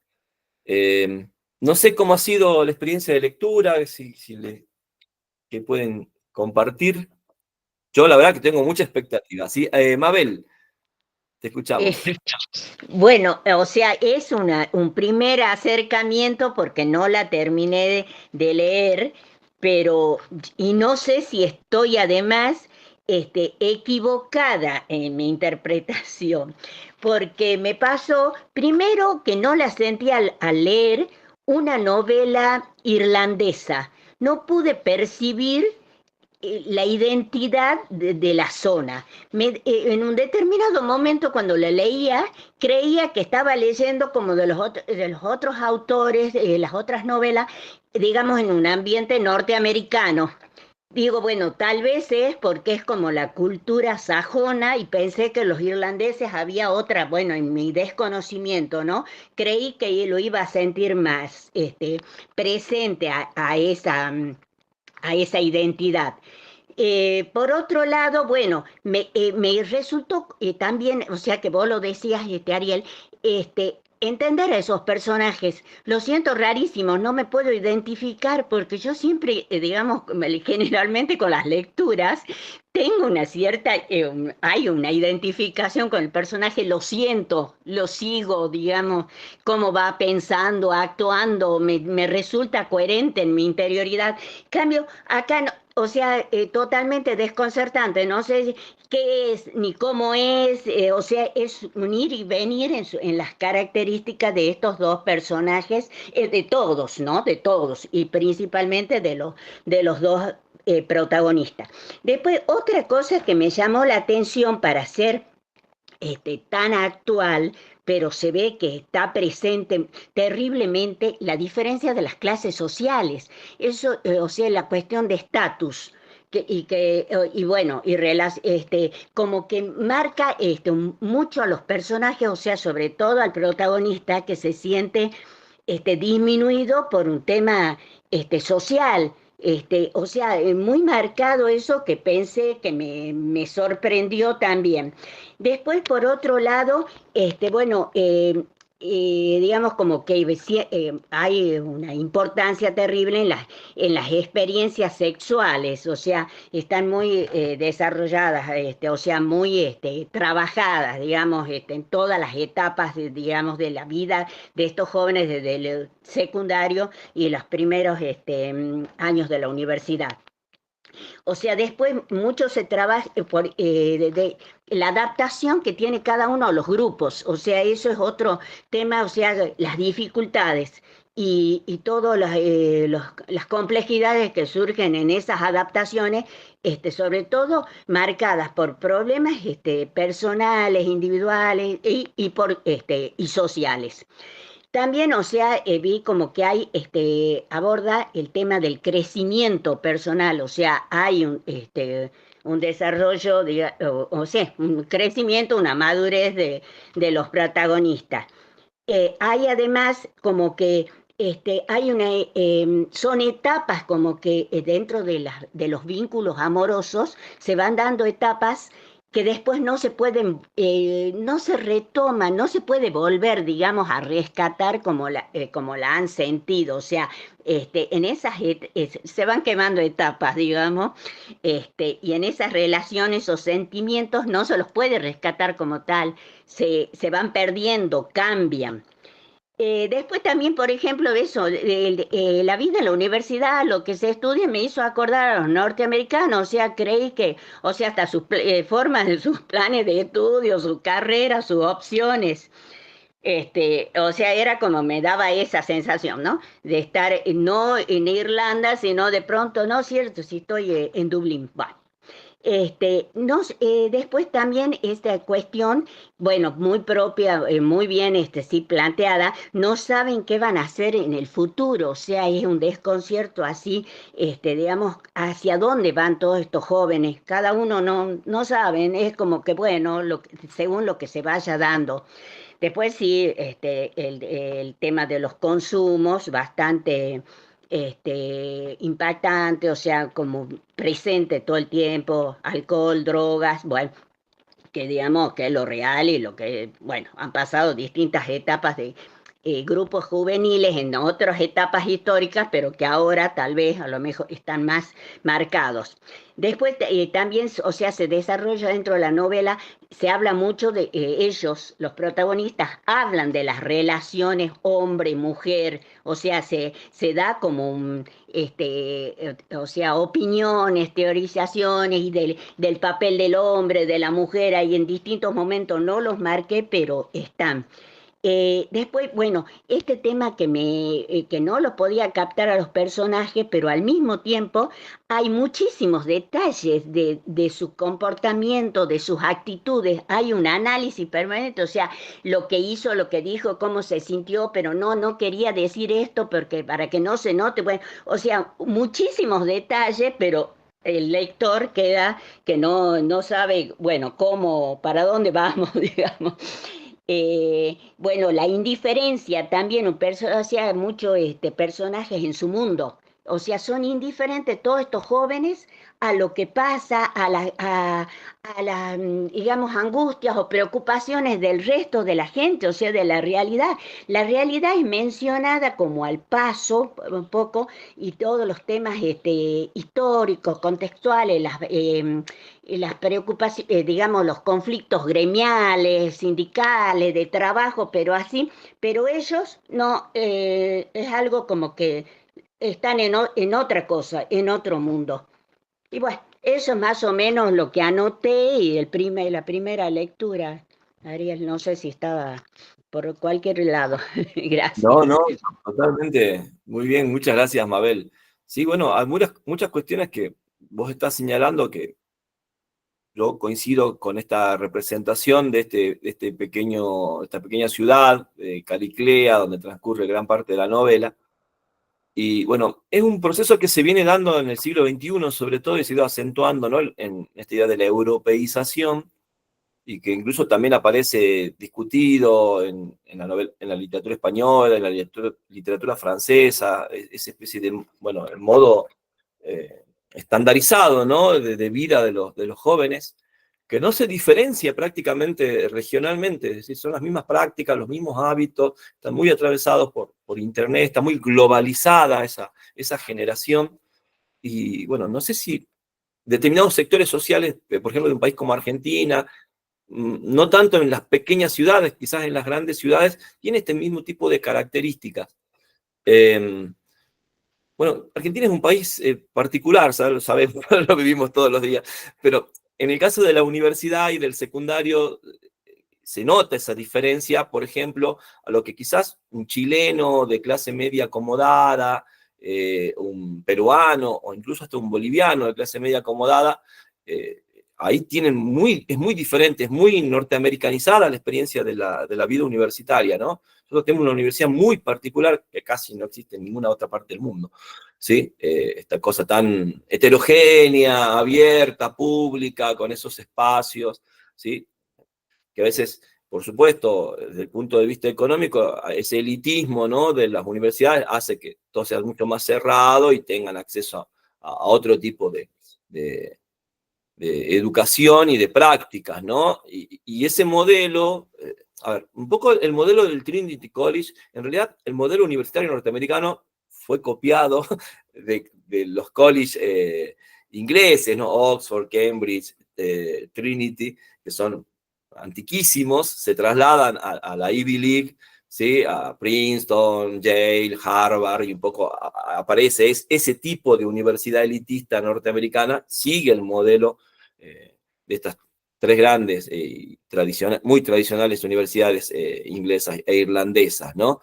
Pero bueno, vuelvo a insistir, la globalización hizo que de algún modo haya toda una generación, los millennials, como se les suele llamar, que tienen toda digamos, una cultura global que hace difícil, ¿no?, la identificación local, por así decirlo.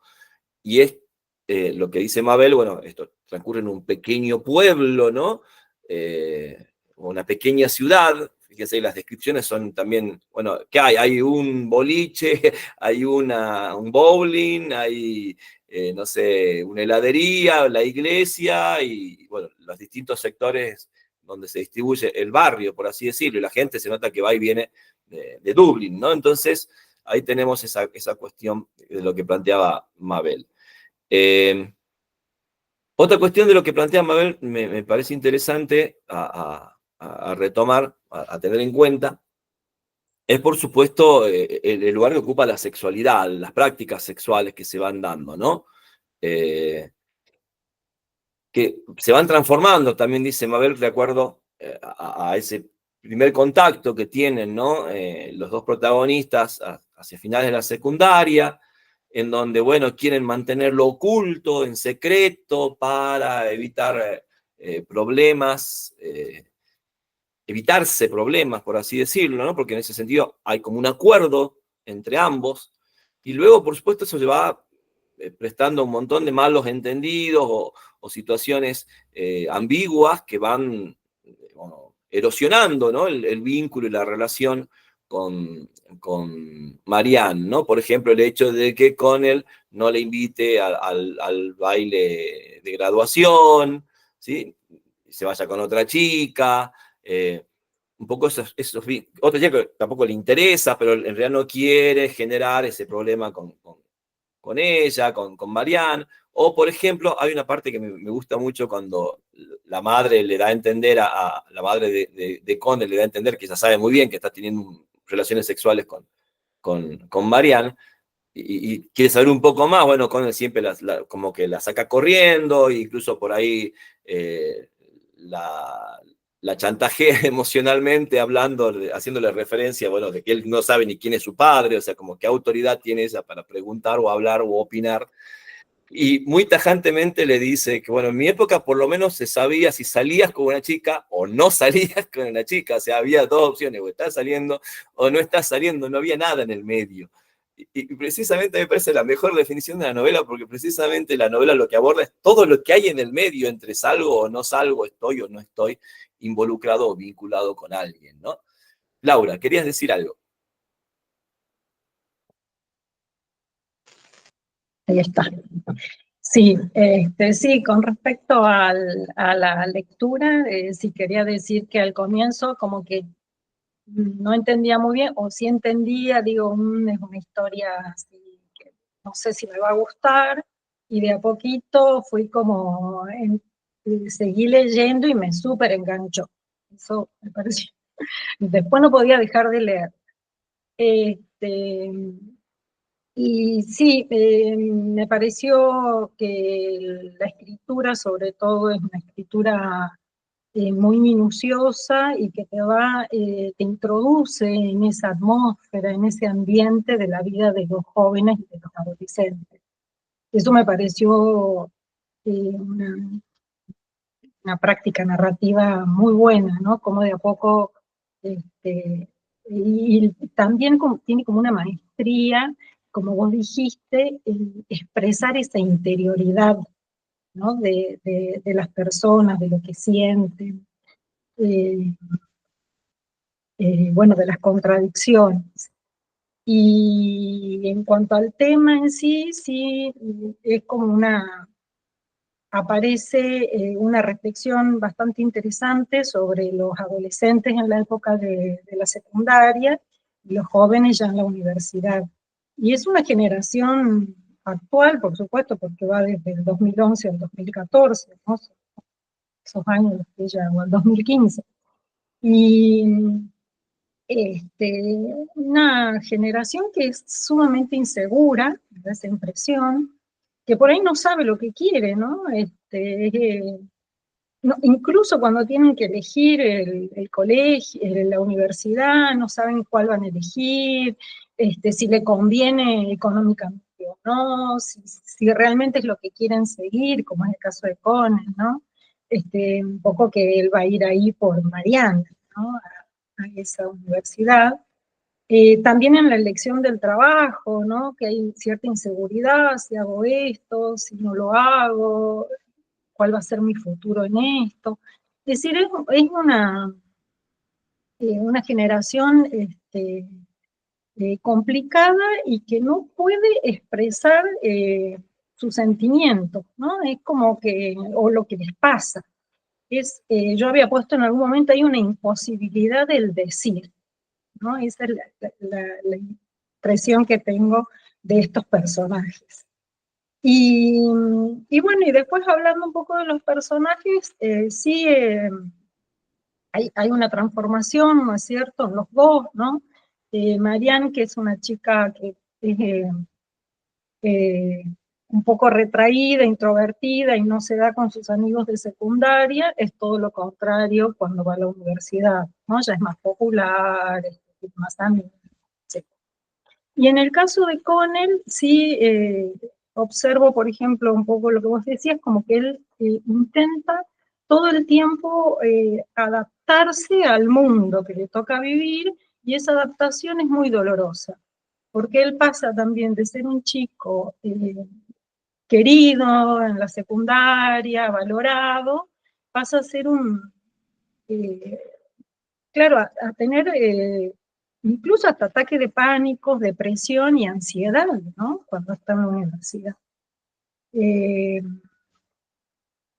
Bueno, eso después había notado otras cosas, pero bueno, más que nada tienen relación esa relación amorosa entre Connell y Marianne, como en algún momento es como llegan a ser uno, ¿no? Dice, no voy a citar todo, escribí algunas partecitas, pero es como que se complementan y llegan a ser uno, llegan a respirar lo mismo, ¿no? Como respirar igual. Y en contraposición, a veces es tan contradictoria esa relación que, por ejemplo, cuando encuentra a Helen es como que le da respiro, ¿no? Él puede respirar tranquilamente, le da paz, qué sé yo. Pero bueno, vuelve a esa relación que es un poco tormentosa, ¿no? Con María. Y bueno, y para terminar, yo había pensado, ¿no? Que en Morrison yo veía esta relación amor-odio, ¿no? En el caso de esta novela, la relación para mí es el amor con el dolor. Esa relación amar es muy doloroso, ¿no? Para estos chicos, ¿no? Para esta generación. Bueno, eso es. Muchas gracias, Laura. Bueno, vos planteás esto del dolor y también incluso aparece la cuestión de la violencia, ¿sí?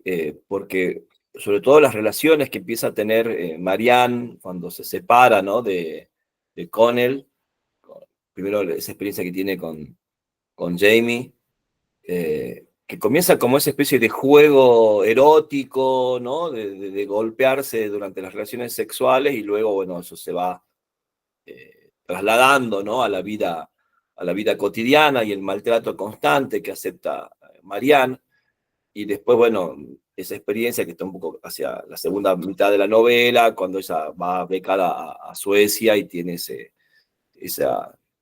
affair, por así decirlo, con este fotógrafo sueco, este joven fotógrafo sueco, y que también se ve expuesta, ¿no? a ese tipo de violencia. Y esa es una escena que a mí en lo particular me llama la atención, porque después la reacción del chico diciendo, no sé qué te pasa, estamos jugando.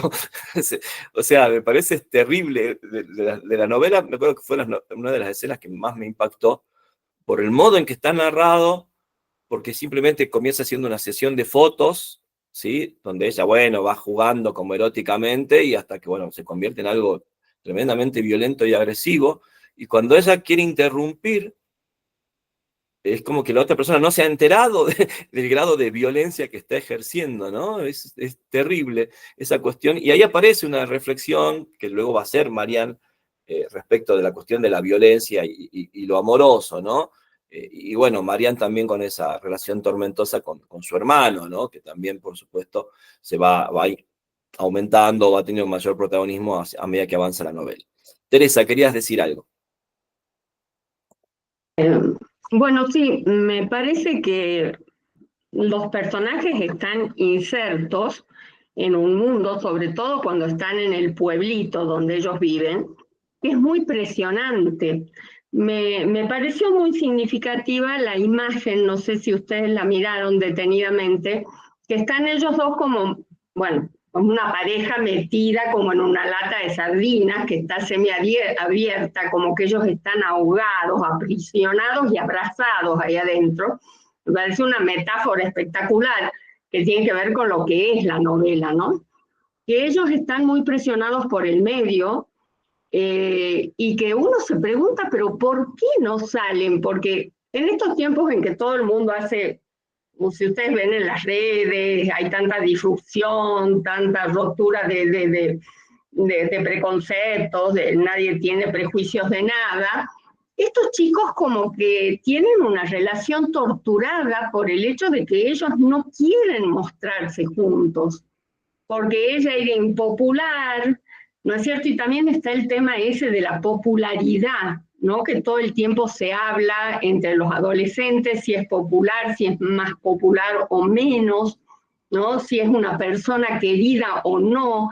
Esa permanente necesidad de aceptación que tienen los dos del medio que los rodea, ¿no es cierto? Entonces ellos como que entienden tácitamente, porque ni siquiera lo llegan a explicar entre ellos, que ellos dos juntos pueden generar algo poco grato para el resto del mundo, ¿no? Entonces establecen esta relación que es, como dice Laura, sumamente dolorosa. Es una relación del dolor. Y sin embargo pasan los años y cada encuentro entre ellos uno descubre que hay un amor que hay un entendimiento, que ellos dos se sienten bien cuando están el uno con el otro, pero hay una imposibilidad de decirlo, de expresarlo, ¿no? Bueno, me parece una novela, me encantó, en algunos momentos dije, sí, es como armar un rompecabezas a medida que vas leyendo. También el tema que los diálogos no están marcados por guiones, ¿no? Está el narrador y de pronto en el mismo párrafo te aparece el diálogo entre ellos. Esas cosas bueno, que te hacen, que te ponen incómodo por ahí un poquito al lector, ¿no? Y esos saltos en el tiempo, ¿no? Claro, cuando él rompe con Helen, yo dije, ay, como estaba media dormida, dije, me salté un pedazo, ¿qué pasó? Y no, es que él te pone eso y después lo retoma más adelante. Bueno, me parece una novela muy, muy buena y que es muy reveladora de lo que son los jóvenes en la actualidad, ¿no? Y que tienen problemas que uno piensa que en este tiempo no van a tener, como es el tema del qué dirán, ¿no? Uno cree que eso es algo superado y sin embargo está muy marcado, y el tema del bullying, ¿no? Que es algo que se da muchísimo en estos tiempos. Sí, no terminé, me quedaron unas cuantas páginas y hice una cosa curiosísima, porque cuando uno va leyendo y te genera tanta angustia la situación de él, cuando va la psicóloga, que me puse a leer al final a ver si se suicidaba o no. Y bueno, me leí la última parte y ya me quedé tranquila, pero me faltaron unas páginas. Porque la verdad que te genera muchísima angustia, ¿no? Esa situación de él que transpira, que tiene ansiedad, que no se encuentra, que no sabe qué es lo que va a hacer. Bueno, no, muy buena la novela, muy buena. Bueno, me alegro mucho, Teresa, que te haya gustado, porque a mí también, como les digo, fue una novela que me enganchó, también le dice Laura, y es una novela que, insisto, la busqué como diciendo, no, en el taller me falta algo que tenga que ver con lo muy contemporáneo, con concepciones bien actuales, y me costó mucho encontrarme con la novela, y cuando la empecé a leer, bueno, como les decía, me resultó bastante adictiva.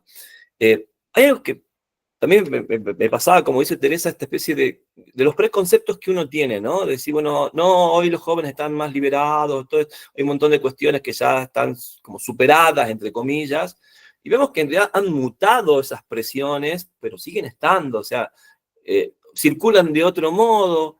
Bueno, acá es una novela donde todavía está la asociación de la juventud con Facebook. Hoy sabemos que 10 años después también pensemos la vertiginosidad, ¿no? Y Facebook no tiene nada que ver con el mundo de los jóvenes o adolescentes, ¿sí? Pero en ese momento, bueno, hace 10 años atrás sí era la generación que estuvo muy ligada, ¿no?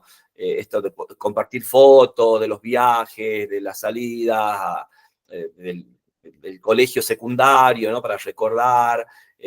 Bueno, también esto de las videollamadas, ¿no? El Skype también usándolo como primer tipo de videollamada que existía en ese periodo.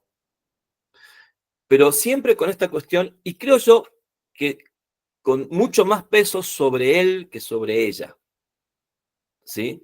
En ese sentido me hizo acordar mucho una novela creo que también la he citado porque me parece uno de los grandes también hitos de la novela sentimental del siglo XIX, Daisy Miller, de Henry James, ¿sí? Donde también en esa novela aparece esta cuestión de esa presión social que se da sobre todo en el varón, en el sujeto masculino, ¿sí? Y también esto de encuentros y desencuentros, cuando se encuentran es como que conectan, no hay realmente otra persona, o empiezan a comparar con lo que ya conocen, con las experiencias que han tenido con otros sujetos, y se dan cuenta que realmente esta experiencia tiene un valor, pero después por algún tipo de malentendido, sobre todo dado por silencios, por lo que no se dice.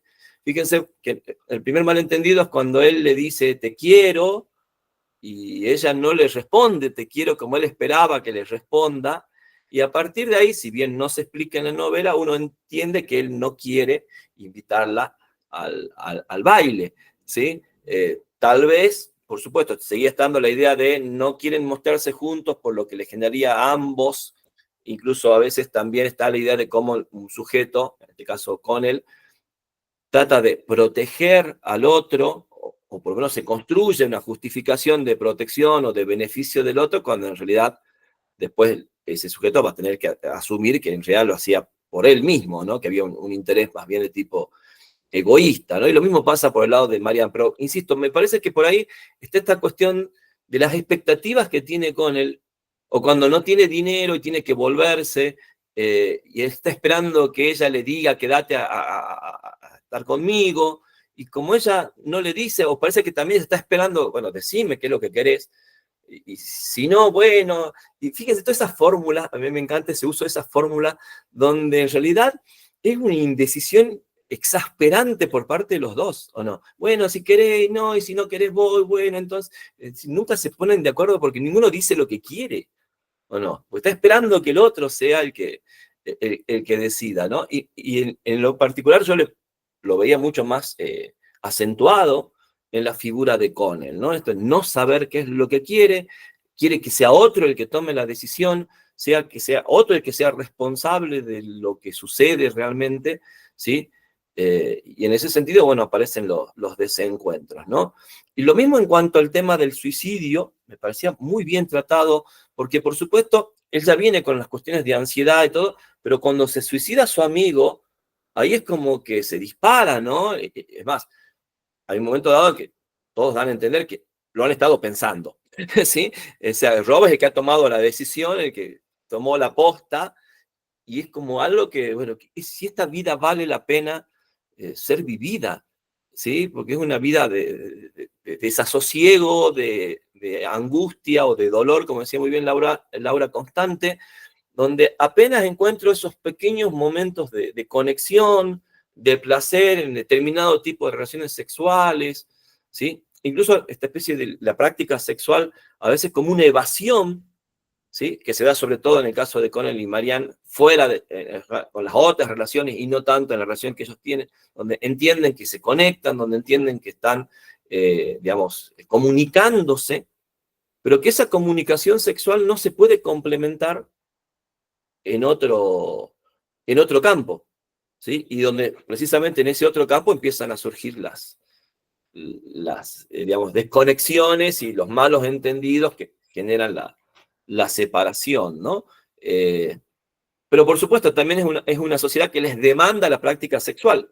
O sea, no pueden estar sin tener sexo. O sea, también es una vida sexual por presión social, ¿no? Ni siquiera es por deseo propio. Porque de alguna manera casi todos cuando hablan están diciendo, bueno, nos tenemos que acostar. O sea, como que no queda otra, es lo que la gente espera o lo que se dice y hay que hacer, ¿no? Entonces también esa parte me parecía muy interesante para pensarla y reflexionarla, porque evidentemente tiene que ver con otra generación, otros tiempos, otras prácticas, que, insisto, por lo menos a mí me resultaban ajenas, extrañas y que me interpelaban, ¿no? Porque vuelvo a insistir, sobre todo como docente, uno ya está en contacto con esas generaciones, ¿sí? Y los ve, ¿sí? Son desconcertantes muchas veces, pero bueno, vuelvo a insistir, ¿no? La literatura a veces nos da herramientas para poder tratar de acercarnos a ese otro, entenderlo, comprenderlo, o hacer por lo menos el intento, tener el interés, ¿no? De acercarnos a eso. No sé si alguien quiere decir algo para cerrar, si no lo dejaremos para el próximo encuentro. Bueno, nos vamos a estar viendo dentro de 2 semanas esta vez. Van a quedar los 3 últimos encuentros en el mes de diciembre, previo a las fiestas. La idea también de 2 semanas porque la novela que sigue es una novela extensa, muy distinta en tono y muy distinta a lo que acabamos de leer, porque, bueno, tiene que ver con una novela de A.S. Byatt, que es una novelista británica, que ya hemos leído en el taller de Gótico, una serie de cuentos, el libro negro de los cuentos. Es una novelista muy importante también de la literatura inglesa de las últimas décadas, y esta quizás sea su novela más celebrada, más reconocida. Es una novela que tiene cierta complejidad formal también, porque, bueno, vuelve a aparecer la cuestión académica, el interés por lo amoroso, nada más que esta vez en relación a la literatura victoriana. que también es una constante, ¿no? Porque, por supuesto, el periodo victoriano en el mundo anglosajón es un periodo de grandes definiciones culturales, y entre ellas también, por supuesto, la de lo amoroso. De hecho, esta novela comienza con un epígrafe de George Eliot, ¿no? La novela de Sally Rooney, se abre con un epígrafe de Eliot, que es una destacadísima, de las más destacadas novelistas victorianas, y que también, por supuesto, ha escrito novelas muy importantes en el plano de la trama nupcial, como venimos diciendo, ¿no? Bueno, acá nos vamos a encontrar ya con ese mundo, con la recreación literaria de ese mundo victoriano, pero desde una perspectiva contemporánea, porque son dos investigadores, dos críticos literarios, los que están estudiando el mundo de dos poetas victorianos, y a partir de allí, bueno, aparecen todas estas reflexiones sobre lo amoroso y lo sentimental. Nos estamos viendo entonces dentro de 2 semanas, como siempre, un placer, un gusto compartir este espacio con ustedes, y bueno, nos estaremos viendo para hablar de posesión y terminar de hablar también de Sally Rooney. Que anden muy bien. Chao.